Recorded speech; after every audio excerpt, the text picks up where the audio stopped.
You're listening to Midlife Side Quest, the over-the-hill gaming podcast. Here's your host, John Wall. It's July 31st, 2025, and welcome to episode 143 of Midlife Side Quest, the over-the-hill video game podcast. My name is John Wall, and every Thursday morning I bring you my video game impressions, the latest games industry news, and tales of a Gen X geek delivered to you in just 15 minutes. Thank you very much for joining me today on the show. I hope you're all having an outstanding week so far. My week has been crazy stressful, but it's podcast day, and podcast day makes everything feel better. This morning, I'm going to be talking about Tony Hawk's Pro Skater 3+4, 3 and 4, 3+4, whatever. But, as always, we're going to start the show by checking out some of the gaming news from the past week. And the stage is set for a clash of two video game titans, as this week Sony filed a lawsuit against Tencent claiming copyright and trademark infringement over their upcoming game, Light of Motoram. That's a terrible name. Which bears an uncanny resemblance to Sony's Horizon series. The game, which is being developed by Chinese-based developer Polaris Quest, features a post-apocalyptic open world where a tribal-looking, red-headed young woman goes up against robotic wildlife called mechanimals. Yeah, and if that doesn't have you convinced that this game is a blatant ripoff, just do me a favor and go Google the key art for the game, because if you squint just enough, it is exactly the same as the art for Horizon Zero Dawn. Now, the real interesting part of this story is that Sony claims that back in March of last year, Tencent approached them wanting to collaborate on a Horizon game that they would develop themselves. That's a proposal that Sony swiftly shot down, and they claim that Tencent had already begun development on this title in 2023, and even after Sony declined their offer, continued work on the game. Sony says in its suit that Light of Motoram is a slavish clone of their popular series, and that the publisher, quote, misappropriated protectable elements of SIE's copyrights in the Horizon franchise to a significant degree. And I think they got a pretty good case here. I mean, if I didn't pay close attention to, industry news and I saw images of this game, my first thought would be that Sony was releasing some kind of, mobile Horizon spinoff or something. We saw this play out very recently with the release of Pal World and its similarities to Pokemon, but Tencent, has much deeper pockets, so we'll see if they want to turn this into a real fight or not.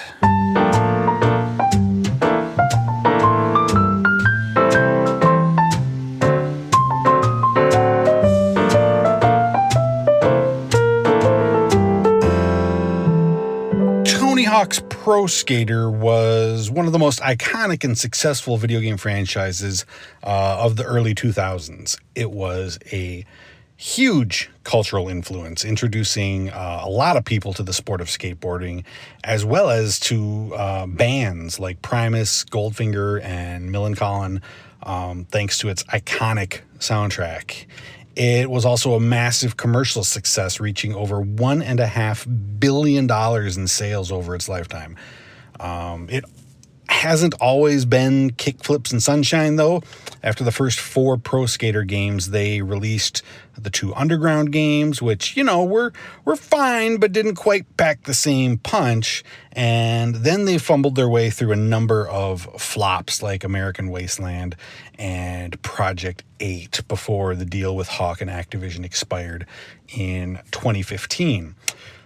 So fast forward 5 years to 2020, and Activision releases a remake of the first two Pro Skater games to an audience that at this point is starved for skateboarding games. Critics once again loved it, and they sold 1 million copies in just 2 weeks. Tony Hawk was back in a big way until Activision decided to pull the plug on what was going to be the follow-up, a remake of Tony Hawk 3 and 4, and send developer Vicarious Visions off to be a Call of Duty support studio. Well, okay, so like now the series is really dead, right? Wrong again. Enter Microsoft, who announces plans to purchase Activision in 2022. Now, I'm not going to say that like Xbox saved the Tony Hawk series, but they did express an interest in letting the teams at Activision make the games that they wanted to make. And now we have Tony Hawk's Pro Skater 3+4. However we got here, I'm glad that we did. So, like the last compilation, this game collects two of the iconic entries in the series and presents them in a glossy new package with tons of modes and features to keep you grinding for hours, and a bunch of brand new additions as well. You've got the two different campaigns from Tony Hawk 3 and 4. There are online modes, the Create a Skater and Create a Park modes, and a bunch more, lots more, including unlockable skaters. Do you want to play as the Doomslayer or Michelangelo from Ninja Turtles? Good, because they're here. They also added some new stuff that wasn't in the original games, like a photo mode and two brand new levels. Now, there's also a new multiplayer mode called Hawk, which I haven't tried it yet myself, but it sounds really cool. It's basically a mix of hide and seek and the basketball game Horse, that we all played in our driveway or at the park. So one player skates around the level and drops the letters H, A, W, and K in strategic places, like up on a roof or other hard-to-reach spots. Then the other players have to skate around and find and collect those letters in a time limit. It's a really cool idea. I want to check that out. And as far as getting a lot of game for your buck, I really feel like they've done a bang-up job. Gameplay-wise, it's just as tight and feels just as good as the series always does. I'll admit that I'm not really, that great at the game. I'm fine. I can get by, but I watched some of the Giant Bomb guys playing, and they were all like racking up these 100,000 point combos and crap. I'll never have the fancy finger work for all that, but I can still bust out a double back foot heel flip into an indie nose bone, when I get in the groove. The game also gives you lots of tools if you want to adjust the difficulty on certain things to look like more of a badass.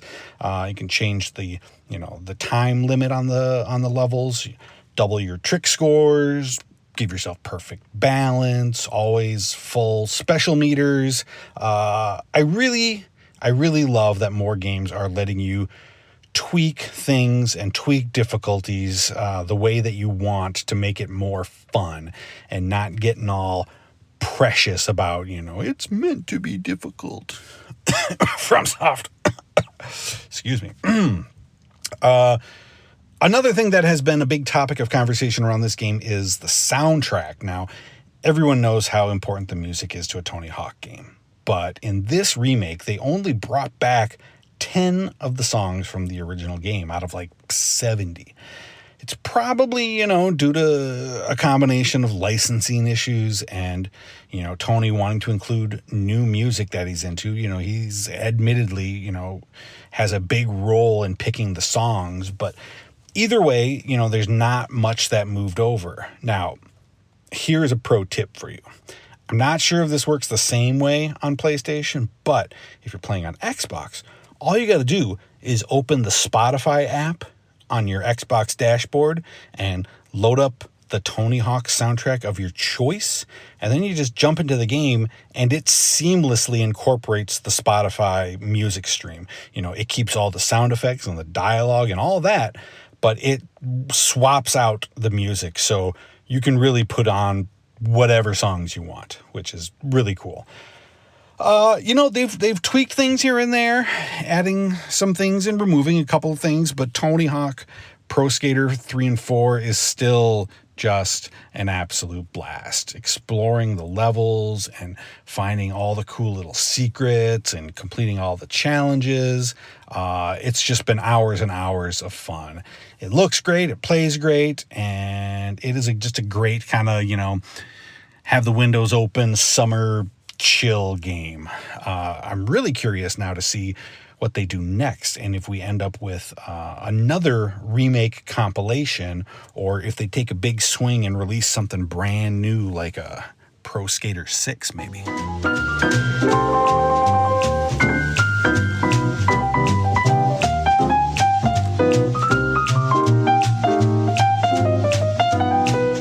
So my wife sent me an article off of Facebook the other day, and okay, first of all, yes, it's Facebook. So the credibility of this article is already, starting out at rock bottom.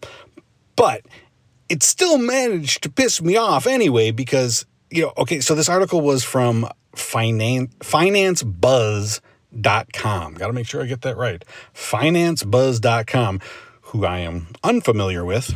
Apparently they're a real website. But the headline for their story reads, quote, "Seniors born between 1941 and 1979 can receive these 10 benefits this month." Let me repeat that. Seniors born between 1941 and 1979. Are you out of your bloody mind?